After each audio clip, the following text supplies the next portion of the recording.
Aviation crisis के चलते India में कई सारे नए एयरपोर्ट्स कंस्ट्रक्ट किए जा रहे हैं। दिल्ली के इंदिरा गांधी इंटरनेशनल एयरपोर्ट पे जाना एक बुरे सपने की तरह है। पहले एंट्री पे लाइन, फिर चेक इन पे लाइन, फिर सिक्योरिटी पे लाइन और अंत में फ्लाइट का डिले हो जाना या मिस हो जाना भी कोई बड़ी बात नहीं है। दिल्ली एयरपोर्ट इंडिया का बिजिएस्ट एयरपोर्ट है, जिसपे साल में लगभग 7.5 करोड़ लोग आते हैं। ऐसा अनुमान है कि आने वाले 6 से 8 सालों में ये नंबर हो जाएगा 13 करोड़। लेकिन आईजीआई की कैपेसिटी है सिर्फ 10 करोड़। इसके लिए बनाया जा रहा है दिल्ली से 80 किलोमीटर दूर और 30,000 करोड़ के खर्चे पे नोएडा इंटरनेशनल एयरपोर्ट। इस एयरपोर्ट की कैपेसिटी दिल्ली एयरपोर्ट से 2 गुना होगी और फुल कंस्ट्रक्शन के बाद ये वर्ल्ड का 3rd लार्जेस्ट एयरपोर्ट होगा। पर इसको जेवर जैसी जगह पे क्यों बनाया जा रहा है, जिसका नाम कई लोगों ने सुना भी नहीं? और क्या सही में ये एयरपोर्ट बढ़ती भीड़ भाड़ का जवाब है? क्यों चाहिए भारत को एक और बड़ा एयरपोर्ट? और कैसे इम्पैक्ट करेगा ये ट्रैवल को, जॉब्स को, उस रीजन को और इंडिया की ग्रोथ को? कैसे इम्पैक्ट करेगा ये आपको? और क्या बनाता है नोएडा इंटरनेशनल एयरपोर्ट को इतना खास? जानेंगे आज की हमारी स्टोरी।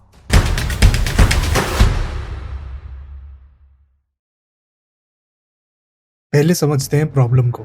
वर्ल्ड का 5th बेस्ट माने जाने वाला दिल्ली एयरपोर्ट साल 2024 में वर्ल्ड का 10th बिजिएस्ट एयरपोर्ट भी था। लेटेस्ट एक्सपेंशंस के बाद इस एयरपोर्ट की कैपेसिटी 7 करोड़ से बढ़ के 10 करोड़ हो गई है। 2022 में हमें ऐसी न्यूज और वीडियोस देखने को मिली जहां लोग घंटों तक लंबी लंबी लाइनों में फंसे रहे। लोगों ने अपनी फ्लाइट्स मिस करी और सोशल मीडिया पे आई कई सारी कंप्लेंट्स। ये तभी होता है जब एक सिस्टम की लिमिट्स क्रॉस हो जाए, और ये स्थिति और भी बदतर होती जा रही है। जिस तरह से एयरपोर्ट पे पैसेंजर ट्रैफिक बढ़ रहा है, अनुमान है कि 2040 तक भारत में 100 करोड़ एयर पैसेंजर्स होंगे। 100 करोड़ यानी कि 1 बिलियन। और दिल्ली एयरपोर्ट सालाना 13 से 14 करोड़ पैसेंजर्स को हैंडल करेगा, जिसके लिए आईजीआई एयरपोर्ट को और एक्सपैंड करना पड़ेगा। और टर्मिनल्स और रनवेज बढ़ाने के लिए अब उनके पास कोई जगह नहीं बची। बढ़ती डिमांड के लिए एयरलाइंस भी तैयारियां कर रही हैं, जिसमें एयर इंडिया ने रिसेंटली 500 प्लेन्स का ऑर्डर किया है और इंडिगो के भी 1000 प्लेन्स आएंगे अगले 10 सालों में। तो इतने प्लेन्स लैंड कहां करेंगे जब जगह ही नहीं है? एक्सपर्ट्स का मानना है कि 2026 तक इंडिया की एविएशन मार्केट होगी 3rd लार्जेस्ट, जिसके लिए हमें चाहिए बेहतर और बड़े एयरपोर्ट्स जहां ओवरक्राउडिंग ना हो। दिल्ली के एयरपोर्ट हमेशा एक कदम पीछे रहे हैं। 1918 में विलिंगडन एयरफील्ड एक घास की पट्टी थी जिसको ब्रिटिश फोर्सेस यूज करते थे। ट्रैफिक बढ़ने की वजह से 1960 में पालम एयरपोर्ट पे ऑपरेशंस शिफ्ट कर दिए गए। दिल्ली का एक्सपेंशन हुआ, डिमांड और बढ़ी और 1982 एशियन गेम्स के लिए बनाया गया इंदिरा गांधी इंटरनेशनल एयरपोर्ट। तो हर बार एयरपोर्ट्स को एक्सपैंड किया गया, डेवलप किया गया जब पैसेंजर्स बढ़ने लगे और सही में जगह की कमी थी, ना कि फ्यूचर का प्लान करके। पर इस बार कहानी बदलने का मौका है। आईजीआई से सिर्फ 80 किलोमीटर दूर नोएडा इंटरनेशनल एयरपोर्ट सिर्फ एक एयरपोर्ट नहीं है, यह एक अपॉर्चुनिटी है फ्यूचर को अच्छे से प्लान करके और उसको बनाने की। शायद आप ये सोच रहे होंगे कि नोएडा एयरपोर्ट में ऐसा क्या स्पेशल होगा। यह एयरपोर्ट सिर्फ एक टेम्परेरी सोल्यूशन नहीं है, ये हमारी सारी संभावनाओं को रीडिफाइन करेगा। आइए समझते हैं ये सही में कितना बड़ा हो। दिल्ली एयरपोर्ट अभी बना है 5200 यानी कि 5200 एकड़ में, और नोएडा एयरपोर्ट बनेगा 7200 एकर्स में, यानी कि दुबई एयरपोर्ट जितना बड़ा। पहले फेज के एंड पे ये एयरपोर्ट 12 करोड़ पैसेंजर्स हैंडल कर पाएगा, यानी कि जापान की पूरी पॉपुलेशन जितना। और फेज 4 जो कि 2040-50 तक कंप्लीट होने की संभावना है, उसकी कैपेसिटी होगी 70 करोड़। लेकिन ये सब आता है एक भारी प्राइस टैग के साथ, 30,000 करोड़, जो कि कुछ छोटी कंट्रीज के जीडीपी के बराबर है। तो ये सिर्फ एक एयरपोर्ट नहीं है, ये एक मेगा स्ट्रक्चर तैयार किया जा रहा है जो कि इंडिया के एविएशन लैंडस्केप को पूरा बदल देगा। रनवे की बात करें तो यहाँ 6 पैरेलल रनवेज बनाए जाएंगे, जो कि इस एयरपोर्ट को रनवेज के मामले में 3rd largest airport in the world बना देंगे। इसके अलावा सिर्फ शिकागो और डेलस के एयरपोर्ट्स हैं जिनके पास 6 से ज्यादा रनवेज हैं। एयरप्लेन ट्रैफिक इसकी वजह से बहुत स्मूथ और इजी हो जाएगा, जिसकी वजह से कोई भी डिलेज नहीं होंगे। इसके साथ ही ये एयरपोर्ट होगा इंडिया का पहला नेट जीरो एमिशंस एयरपोर्ट, यानी कि ये रन करेगा 100% रिन्यूएबल एनर्जी पे। पूरी पावर आएगी सोलर पैनल से। यहाँ लगे होंगे एडवांस्ड वेस्ट मैनेजमेंट सिस्टम और कंस्ट्रक्शन के टाइम भी इको फ्रेंडली प्रैक्टिसेस फॉलो करी जाएंगी। ये सिर्फ एक प्रोजेक्ट से कहीं ज्यादा है, ये एक मैसेज है पूरे वर्ल्ड को कि इंडिया ग्रीन एविएशन में सबसे आगे पहुंचने के लिए तैयार है। तो अब यहाँ क्वेश्चन आता है कि इतना बड़ा और विशालकाय एयरपोर्ट उत्तर प्रदेश में एक छोटे से शहर जेवर में क्यों बनाया जा रहा है? इस एयरपोर्ट को जेवर में बनाना भारत के लिए एक स्ट्रेटेजिक मूव है, जो डेवलपमेंट को शहर से थोड़ा बाहर लेकर जाएगा और कई हजारों लोगों के लिए और ट्रेड के लिए एविएशन को इजी बनाएगा। 2000s में ये एयरपोर्ट जेवर नहीं बल्कि आगरा में प्रपोज किया गया था। इसमें पहले तो पॉलिटिक्स बीच में आई, फिर आईजीआई के ऑपरेटर्स ने भी इस प्रोजेक्ट को रोक के रखा, क्योंकि उनको डर था कि एक दूसरे एयरपोर्ट के आने की वजह से उनके रेवेन्यूज कम हो जाएंगे। पर जैसा हमने बताया कि डिमांड और पैसेंजर ट्रैफिक अब इतना बढ़ गया है कि दिल्ली एयरपोर्ट के पास अब और जगह नहीं है। 2019 तक जेवर एक परफेक्ट अपॉर्चुनिटी की तरह आया, जो दिल्ली से सिर्फ 80 किलोमीटर दूर था, जहां से कई और उभरते शहरों तक भी आसानी से जाया जा सके। फिर एक स्विस कंपनी फ्लुगहाफन ज़ुरिक एजी को इस एयरपोर्ट को डेवलप और 40 साल तक ऑपरेट करने का कॉन्ट्रैक्ट दिया गया। ये कंपनी बैंगलोर इंटरनेशनल एयरपोर्ट को भी ऑपरेट करती है और स्विट्जरलैंड के ज़ुरिक एयरपोर्ट को भी ओन और ऑपरेट करती है, जो वर्ल्ड के टॉप 10 एयरपोर्ट में लगातार आता है। ये एयरपोर्ट भारत के लिए प्रगति, गौरव और संभावनाओं का प्रतीक है। ये दिखाता है कि जब भारत बड़े सपने देखता है और उससे भी बड़े काम करता है तो वह क्या हासिल कर सकता है। लेकिन आम आदमी के लिए, हमारे लिए, आपके लिए इसका क्या मतलब है और क्या सही में भारत को इतने बड़े एयरपोर्ट की जरूरत है? हमने रिसर्च करी और पाए ऐसे 5 रीजंस जो बनाते हैं इस एयरपोर्ट की कंस्ट्रक्शन को महत्वपूर्ण। ये रीजंस बताने से पहले हम आपसे एक छोटी सी रिक्वेस्ट करना चाहेंगे। ज्ञान ग्लिट्स पे हम ऐसी ही रिसर्च करके आपके लिए कई इंटरेस्टिंग टॉपिक्स पे ऐसी ही स्टोरीज लेकर आते हैं जो इनको समझने में और दुनिया को एक नए नजरिए से देखने में मदद करती है। आपसे रिक्वेस्ट है कि हमारी और वीडियोस भी एक्सप्लोर करें और जरूर देखें, और ये वीडियो यहाँ तक अच्छा लगा हो तो लाइक करें और शेयर करें और चैनल को सब्सक्राइब करके हमें अपना प्रोत्साहन दें। धन्यवाद। तो क्या फायदा होगा भारत को, आपको, हमको नोएडा इंटरनेशनल एयरपोर्ट के आने से? पहला है आईजीआई पे डीकंजेशन। लंबी लाइनें, डिलेड फ्लाइट्स, मिस्ड कनेक्शंस और कभी ना खत्म होने वाली फ्रस्ट्रेशन, ये हम सब ने दिल्ली एयरपोर्ट पे एक्सपीरियंस किया है। पर नोएडा के एयरपोर्ट से ये ओवर क्राउडिंग की क्राइसिस कम हो जाएगी। जब दोनों एयरपोर्ट्स के बीच में लोड शेयर होगा तो लाइनें भी छोटी हो जाएंगी और डिले भी नहीं होगी। और इतना ही नहीं, इन दोनों एयरपोर्ट्स के बीच में एक हाई स्पीड रैपिड रेल भी प्रपोज करी गई है, जो सिर्फ 80 मिनट में एक एयरपोर्ट से दूसरे एयरपोर्ट ले जाएगी, मतलब बिना किसी दिक्कत के एक इजी ट्रैवल। नोएडा और दिल्ली के एयरपोर्ट एक दूसरे के लिए प्रतियोगी नहीं बल्कि पार्टनर्स बनेंगे। दोनों मिलके दिल्ली में कंजेशन और ट्रैफिक को थोड़ा कम करेंगे और काफी सारी नई अपॉर्चुनिटीज खोलेंगे। इसका दूसरा सबसे बड़ा फायदा होगा टूरिज्म।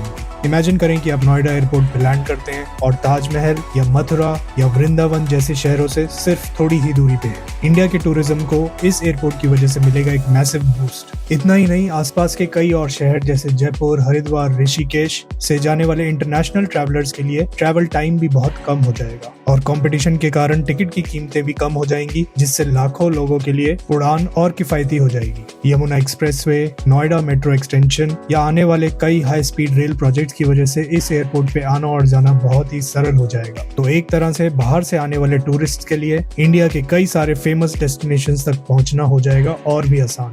जितने ज्यादा लोग आएंगे उतनी ज्यादा होगी डेवलपमेंट और इकोनॉमिक ग्रोथ, जो है हमारा तीसरा फायदा। ये एयरपोर्ट एक बड़ा चेंज लाने में मदद करेगा, चाहे वो कंस्ट्रक्शन हो, इंपोर्ट एक्सपोर्ट लॉजिस्टिक्स या एविएशन या इससे जुड़ी कोई भी और इंडस्ट्री, जिनके लिए ये एयरपोर्ट 10 लाख से ज्यादा जॉब्स क्रिएट करेगा। सोचिए, नए होटल खुलेंगे, रेस्टोरेंट खुलेंगे, रिटेल शॉप्स खुलेंगी, ट्रांसपोर्टेशन सर्विसेज खुलेंगी और कितने लोगों को और जॉब्स मिलेंगी। बुलंदशहर, अलीगढ़ और ऐसे ही आसपास के और कितने सारे टाउन्स के लिए ये एक गोल्डन अपॉर्चुनिटी है। सिर्फ जॉब्स नहीं, ये वहाँ की अर्बनाइजेशन और ग्लोबलाइजेशन के लिए भी बहुत बड़ी चीज है, जो इन छोटे शहरों और वहाँ के यूथ को मौका देगा इंटरनेशनल डेस्टिनेशन से कनेक्ट करने का। चौथा फायदा है एक्सपोर्ट पोटेंशियल एंड ग्रोथ। अपने शुरुआती फेजेस में नोएडा एयरपोर्ट का डेडिकेटेड कार्गो हब हैंडल करेगा 2 मिलियन मेट्रिक टन का कार्गो हर साल। तो कई सारी इंडस्ट्रीज जैसे कि टेक्सटाइल, फार्मास्यूटिकल्स और इलेक्ट्रॉनिक्स के लिए ये होगी एक बहुत बड़ी जीत। न सिर्फ उत्तर प्रदेश बल्कि आसपास की स्टेट्स जैसे कि राजस्थान, हरियाणा, पंजाब, उत्तराखंड और दिल्ली में भी जो छोटे छोटे मैन्युफैक्चरर्स हैं, उनके लिए दुनिया भर तक अपना सामान पहुंचाना हो जाएगा बहुत आसान। जिन प्रोडक्ट्स को पहुंचाने में कई हफ्ते या महीने लग जाते थे, वो पहुंचेंगे अब सिर्फ कुछ दिनों में। शिपमेंट्स की स्पीड बढ़ जाएगी, कॉस्ट्स रिड्यूस हो जाएंगी और एक ग्लोबल कनेक्टिविटी मिल जाएगी, जिससे इंडिया के एक्सपोर्ट्स को बूस्ट मिलेगा और इंटरनेशनल ट्रेड में ऊपर आने का मौका। हमारा पांचवा फायदा है एविएशन लीडरशिप। नोएडा एयरपोर्ट जब बन के तैयार होगा तो वो होगा एशिया का सबसे बड़ा एयरपोर्ट, जो कि दुबई जैसे बड़े एयरपोर्ट्स को टक्कर देगा और नोएडा को बनाएगा एक की ट्रांजिट हब एशिया के लिए। आर्थिक विकास और ग्लोबलाइजेशन के कारण एविएशन की डिमांड बढ़ रही है और इंडिया भी जल्द ही वर्ल्ड का 3rd लार्जेस्ट एविएशन मार्केट बन जाएगा। नोएडा एयरपोर्ट इस कहानी का एक बहुत बड़ा हिस्सा है। ये सिर्फ एक डिमांड पूरी करने के बारे में नहीं है, ये दुनिया को ये दिखाने के बारे में है कि भारत ऐसे प्रोजेक्ट्स में एक लीडर बनने के लिए भी तैयार है। ये सब विकास एक सपने के सच होने जैसा लगता है, लेकिन हर सपने की एक कीमत होती है। क्या कीमत चुकानी पड़ेगी हमारे पर्यावरण को, हमारे समाज को? आइए जाने। नोएडा एयरपोर्ट को बोला जा रहा है भारत का पहला net zero emissions airport, sustainable aviation का एक दिग्गज उदाहरण बन जाएगा। पर यहाँ से सिर्फ 15 किलोमीटर दूर है धनौरी वेटलैंड, जिसको कई रेयर बर्ड्स जैसे सारस क्रेन अपना घर बुलाती हैं। इस एरिया को बर्ड लाइफ इंटरनेशनल द्वारा इम्पोर्टेंट बर्ड एरिया भी प्रमाणित किया गया है और यहाँ 217 से अधिक पक्षी प्रजातियां पाई जाती हैं। इन्वायरमेंटलिस्ट ने चेतावनी दी है कि एयरपोर्ट के बड़े पैमाने पर निर्माण से ये वेटलैंड नष्ट हो सकता है और सदियों से बसे यहाँ पे प्राकृतिक आवास नष्ट हो सकते हैं। तो क्या ये सच में ग्रीन एयरपोर्ट है? अगर ये हमारे इकोसिस्टम को नष्ट करने की कीमत पर आए और प्रगति और डेवलपमेंट के नाम पे, क्या इस कीमत को चुकाने के लिए हम तैयार हैं? क्या थॉट्स है आपके इस बारे में? शेयर कीजिए हमारे साथ नीचे कमेंट्स में। इसके साथ साथ यमुना एक्सप्रेसवे पे प्रॉपर्टी के रेट्स 30 से 40% बढ़ गए हैं सिर्फ पिछले 5 सालों में। डेवलपर्स और सट्टेबाजों को इस एरिया ने बहुत आकर्षित किया ताकि वो इससे पैसा बना सके, लेकिन स्थानीय लोगों के लिए प्रॉपर्टी के रेट्स में ये उछाल किसी भी तरह से अच्छी खबर नहीं है। लगातार बढ़ती कीमतों की वजह से अफोर्डेबल हाउसिंग एक दूर का सपना बनता जा रहा है। जो परिवार यहाँ पीढ़ियों से रह रहे हैं उन्हें अपनी ही जमीन से बेदखल किया जा रहा है। क्या यही वो शहरी बदलाव है जिसकी हमने कल्पना की थी? एक ऐसा भविष्य जो आम आदमी को पीछे छोड़ता जा रहा है और सिर्फ कुछ लोगों को लाभ पहुंचा रहा है। और इसकी कीमत को ना भूलें, 30,000 करोड़। ये है इस सपने को सच करने की कॉस्ट। पर इतनी भारी इन्वेस्टमेंट के साथ आते हैं बहुत बड़े रिस्क। नवी मुंबई एयरपोर्ट को ही देख लें। ये एक ऐसा प्रोजेक्ट है जिसमें कई सालों का डिले हुआ, लागत बढ़ती गई और जनता को निराशा का सामना करना पड़ा। अभी तो नोएडा एयरपोर्ट का सिर्फ पहला फेज कंस्ट्रक्ट हुआ है। क्या ये एयरपोर्ट भी इस जाल में फंस सकता है? देरी और लागत में वृद्धि से न केवल प्रोजेक्ट पटरी से उतर जाएगा, बल्कि समय पर बड़े पैमाने पर इंफ्रास्ट्रक्चर तैयार करने की भारत की क्षमता पर जनता का भरोसा भी डगमगा जाएगा। और जैसा कि हमने पहले बताया, इस प्रोजेक्ट की सफलता के लिए नोएडा और आईजीआई एयरपोर्ट को एक दूसरे का पूरक बनना बहुत जरूरी है। इतने बड़े 2 एयरपोर्ट जो कि इतनी पास हैं, उनको मैनेज करना बहुत आसान नहीं। हम ऐसा बिल्कुल नहीं चाहेंगे कि दिल्ली एयरपोर्ट, जो वर्ल्ड के बेस्ट एयरपोर्ट्स की लिस्ट में आता है, वो सूची में गिर जाए। तो इसके लिए प्रॉपर प्लानिंग और कोऑर्डिनेशन चाहिए होगा, ऐसी परेशानियों से बचने के लिए जो कई अन्य शहरों के समक्ष आई हैं। और लास्ट में हम बात करेंगे स्विस कंपनी फ्लुगहैफन ज़ुरिक, जो कि एक प्राइवेट कंपनी है और नोएडा के एयरपोर्ट को मैनेज करेगी। हालांकि इनका रिकॉर्ड बहुत ही प्रभावशाली रहा है, लेकिन चिंता बनी रहेगी कि यात्रियों की जरूरतों को ऊपर रखा जाएगा या कॉर्पोरेट प्रॉफिट। ये तो समय ही बताएगा। बात करें करंट स्टेटस की, तो अभी के लिए नोएडा एयरपोर्ट का फेज 1 कंस्ट्रक्शन तेजी से आगे बढ़ रहा है। फ्लाइट्स के ट्रायल रन हो रहे हैं और ये अप्रैल 2025 तक खुलने के लिए तैयार है। अभी इसमें सिर्फ एक रनवे होगा और ये सालाना 1.2 करोड़ पैसेंजर्स को हैंडल करेगा। रैपिड रेल जो दिल्ली और नोएडा के एयरपोर्ट को कनेक्ट करेगा, उसके आ जाने के बाद पूरे रीजन में एक ट्रांसफॉर्मेशन हो जाएगा। दिल्ली मुंबई इंडस्ट्रियल कॉरिडोर से जुड़ने के बाद जेवर एक लॉजिस्टिक्स का हब बन जाएगा, जिससे वहाँ के आर्थिक विकास को बहुत बढ़ावा मिलेगा। तो ये है नोएडा इंटरनेशनल एयरपोर्ट की कहानी। ये सिर्फ दिल्ली या उत्तर प्रदेश के लिए ही नहीं, बल्कि पूरे देश के लिए एक बहुत बड़ा बदलाव है। ये इनोवेशन, कनेक्टिविटी और सस्टेनेबिलिटी में लीडर होने की भारत की महत्वाकांक्षा को दर्शाता है। हमें सिर्फ ये सुनिश्चित करना है कि ये विकास संतुलित हो। इस बार एयरपोर्ट सिर्फ प्लेन्स के बारे में नहीं है, बल्कि प्रगति और बेहतर कल के वादे के बारे में है। इन्फॉर्मेशन अच्छी लगी हो तो वीडियो को लाइक जरूर करें और हमें कमेंट्स में अपने विचारों के बारे में बताएं। वीडियो को शेयर करें और हमें एक ऐसी कम्युनिटी बनाने में मदद करें जो मिलकर भारत की प्रोग्रेस का साथ में जश्न मनाए। Thank you for watching this video and see you in the next.